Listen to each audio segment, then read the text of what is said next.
ഇടുക്കി ജില്ലയിലെ നെടുങ്കണ്ടത്ത് താമസിക്കുന്ന 10ാം ക്ലാസ് മാത്രം വിദ്യാഭ്യാസമുള്ള ഈ വീട്ടമ്മയുടെ വരുമാനം ഒരു വർഷം 1.5 കോടി രൂപയാണ്. വർഷത്തിൽ 1.5 കോടിയിലധികം വിറ്റുവരവുള്ള ഒരു ബ്രാൻഡിൻ്റെ ഉടമയുടെ ജീവിതകഥയാണ് ഇന്ന് ഈ ചാനലിലൂടെ പറയാൻ പോകുന്നത്. പാതാളത്തിലേക്ക് താഴ്ത്തപ്പെട്ടെങ്കിലും നാടിന് സന്തോഷവുമായി എത്തുന്ന ഓണക്കാലത്തെ മാവേലിയുടെ കഥ പോലെ ഒരു കഥ. ഈ വിജയകിരീടത്തിലേക്ക് എത്തിച്ചേരാൻ മലർവഴി എന്ന 58കാരി ചവിട്ടിയത് നോവുന്ന വഴികളാണ്. തമിഴ്നാട്ടിലെ ഒരു ഉൾപ്രദേശത്ത് ആയിരക്കണക്കിന് ഏക്കർ ഭൂമിയും ബിസിനസ്സൊക്കെയുള്ള ഒരു സമ്പന്ന കുടുംബത്തിലായിരുന്നു മലർവിഴിയുടെ ജനനം. അവരുടെ വിവാഹം കഴിഞ്ഞത് 15ാം വയസ്സിലായിരുന്നു. 15ാം വയസ്സിൽ ചെന്നൈയിലെ സമ്പന്ന കുടുംബത്തിൽ മരുമകളായി ചെന്ന മലർവിഴി കുറച്ച് നാളുകൾക്ക് ശേഷം 2 മക്കളുടെ അമ്മയുമായി. തൻ്റെ കുടുംബവും വീട്ടുകാരെയുമൊക്കെ നോക്കിക്കഴിയുമ്പോഴായിരുന്നു അപ്രതീക്ഷിതമായി തൻ്റെ ഭർത്താവിൻ്റെ ബിസിനസ് തകരുന്നത്. തകർന്നുപോയ ബിസിനസ്സിനെ പല വിധത്തിലും രക്ഷപ്പെടുത്താൻ ശ്രമിച്ചിട്ടും അവർക്ക് അതിന് കഴിയാതെ വന്നു. ഇനി എന്ത് ചെയ്യുമെന്നുള്ള ആലോചനയിൽ കുറച്ച് നാളുകൾ കൂടി അവർ മുന്നോട്ട് പോയി.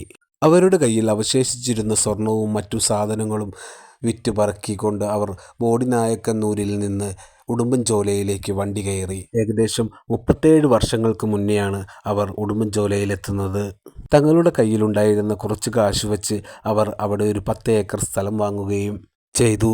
ഭർത്താവാണെങ്കിൽ ചെന്നൈയിലേക്ക് തന്നെ തിരികെ പോയി. ഉടുമ്പൻചോലയിൽ മലർവിഴിയെ കാത്തിരുന്നത് ഒരു ഒറ്റമുറി വീടായിരുന്നു. അത് മണ്ണുകൊണ്ട് നിർമ്മിച്ചതുമാണ്. അതിനു ചുറ്റും ഒരു കാട് പോലെയുള്ള പ്രദേശം കൂടിയായിരുന്നു. എന്നാൽ ഈ പ്രതിസന്ധികളെല്ലാം കൈക്കരുത്തും മനക്കരുത്തും കൊണ്ടും അതിജീവിച്ചു വന്ന സ്ത്രീയാണ് മലർവിഴി. അവിടെ വന്നതിന് ശേഷം അവർ ആദ്യം ഒരു പശുവിനെ വാങ്ങി. തുടർന്ന് കാലക്രമേണ അത് 12 പശുക്കളടങ്ങുന്ന ഒരു ഫാമായി വളർന്നു.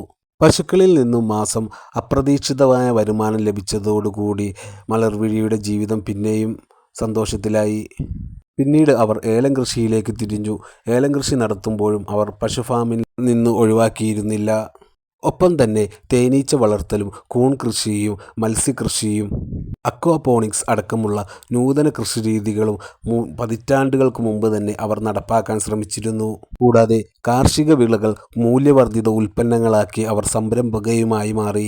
ഇതിൻ്റെ തുടർച്ചയായാണ് 3 വർഷം മുമ്പ് അവർ തുടങ്ങിയ റാഫിയോ ഐസ്ക്രീം കമ്പനി വൻ വിജയത്തിലേക്ക് എത്തുകയും ചെയ്തത്. ഏകദേശം 40ഓളം തൊഴിലാളികൾ ഇവിടെ ഇന്ന് ജോലി ചെയ്യുന്നുമുണ്ട്. ഫാമിലെ നാടൻ പശുക്കളുടെ പാലും തമിഴ്നാട്ടിലെ സ്വന്തം കൃഷിയിടത്തിൽ ഉൽപ്പാദിപ്പിക്കുന്ന പഴവർഗ്ഗങ്ങളുമാണ് ഐസ്ക്രീം നിർമ്മാണത്തിനായി അവർ ഉപയോഗിക്കുന്നത്. അവരുടെ മുഖ്യ വിപണി നടക്കുന്നത് തമിഴ്നാട്ടിലുമാണ് എന്നുള്ളതും പ്രത്യേകതയാണ്.